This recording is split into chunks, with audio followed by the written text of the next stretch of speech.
तर कोणत्या प्रकारच्या कॉन्टेंट क्रिएटर्स सोबत आणि फॉर्मॅट सोबत तुम्हाला काम करायला आवडेल, म्हणजे सध्या तुमच्या कंपनीला काम करायला आवडेल असं म्हटलं पाहिजे?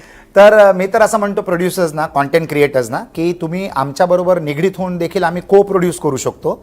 आम्हाला एंटरटेनमेंट कॉन्टेंट लागते. It can be thriller, it can be comedy, it can be horror, it can be comedy thriller. जसे पिक्चर बनतात तसे आजच्या तारखेला मायक्रो ड्रामाज बनतात. 1.5 ते 2 मिनिटाचे मायक्रो ड्रामास, 60 ते 100 एपिसोड्सचे मायक्रो ड्रामा त्याला म्हणायला जातात. त्याला व्हर्टिकल फॉर्मॅट पण म्हणतात.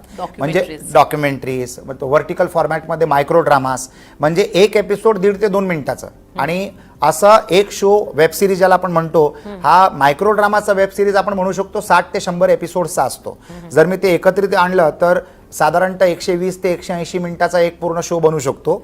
पण ते लोक 1.5-2 मिनिटाच्या कालावधीमध्ये कन्झ्युम करतात, ज्याला आपण वेब सिरीज म्हणतो. म्हणजे आपण म्हणायचो की हिंदी पिक्चर 3 तासाचा आहे आणि नंतर इंग्लिश पिक्चर झाले 1 ते 1.5 तासाचे. आणि आजच्या तारखेला आपण वेब सिरीज एका सिंगल पिक्चर सारखं पाहतो. समजा एक वेब सिरीज 45 मिनिटाचा एपिसोड असला आणि 10 एपिसोड असले तर 450 मिनिटं.